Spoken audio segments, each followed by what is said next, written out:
السلام عليكم ورحمة الله تعالى وبركاته.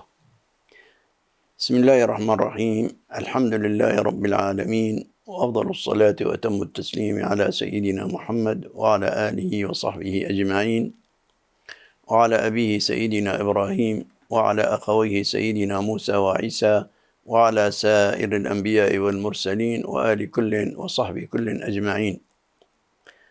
نعيش بعض الوقت مع حياة سيدنا إبراهيم عليه الصلاة والسلام، أبو الأنبياء وخليل الله. هذا النبي العظيم صلى الله عليه وعلى نبينا وعلى جميع الأنبياء والمرسلين، حياته من بدايته ومن بداية ولادته بدأ فيه الامتحان، حيث غيب وعاش في مغارة كي لا يقضوا عليه الفسدة المتمردين ومن كان في ذلك الزمان كالنمرود وغيره. وبعد نشأته في مغارة حتى نمى وكبر، رده أبوه إلى عمله، أبوه آزر أي جده، وأخذ يستعمله في بيع الأصنام.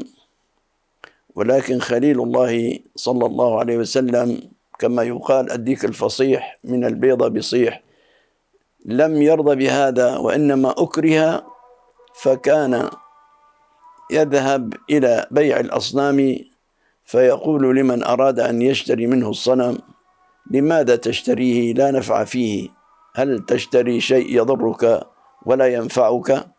فيتراجع هذا المشتري فيرجع في آخر النهار بالأصنام لم يبع منهم شيئا.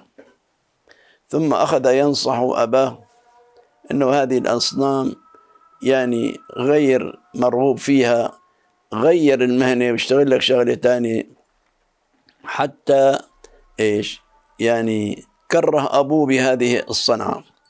وبدأ في نشأته ووصف بالفتى المؤمن لما كسر الأصنام ورأى قومه يعبدون الأصنام، وكان لهم يوم يعني يخرجون إلى البرية يرتعون في الربيع ويعودون في المساء إلى أصنامهم الذي جعلوا الطعام بجوارهم، اعتقادا منهم بأن هذا الطعام يعني باركته الأصنام ليأكلوا طعاما مباركا.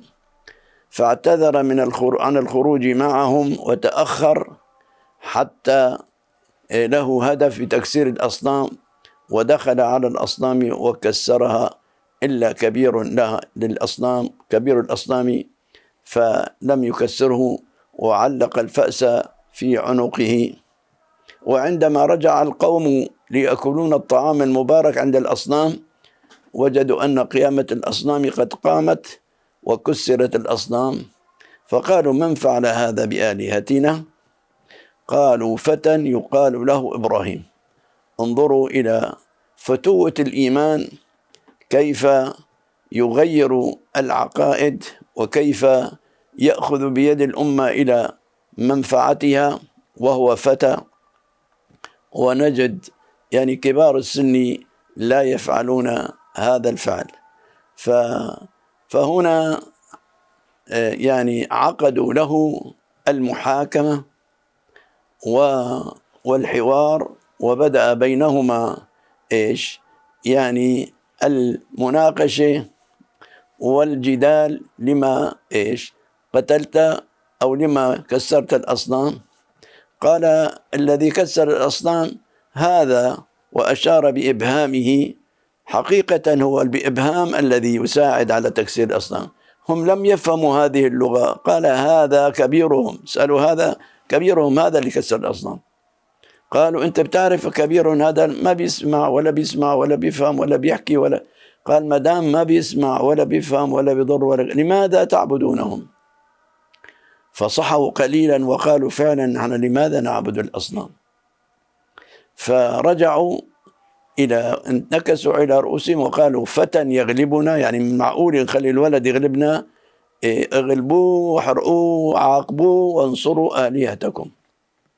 فهيأوا عند ذلك، هيأ له النمرود حوار آخر معه، وقال له: من ربك هذا اللي أنت عم تدعي له؟ قال: رب السماوات والأرض. إيش شو بيعمل؟ قال له: بيحيي ويميت. قال له: أنا أحيي وأميت. كيف تحيي وتميت؟ فطلب من السجن 2 محكومين بالإعدام، واحد قتله، واحد هذا أعتقه حر، فقال: أي أنا حييت وميت. فأجابه سيدنا إبراهيم عليه الصلاة والسلام: فإن الله يأتي بالشمس من المشرق فأتي بها من المغرب. إذا هديك لقيت لها فتوى، مع العلم أنه هذا غير صحيح، هذا كلامك. الله يحيي الميت. أنت مين هذا الميت اللي أنت حييته؟ ما حييت الميت أنت. قال: فبهت الذي كفر والله لا يهدي القوم الظالمين. إذا هنا انتصر على القوم ثم انتصر على النمرود. فعندما غلب النمرود أمر بحرقه، يعني بقتله حرقا، فأوقدوا النار. وهذا إن شاء الله يحتاج إلى لقاء آخر حتى نتمم بقية الحديث. وجزاكم الله عنا خيرا، ومع سلامة الله.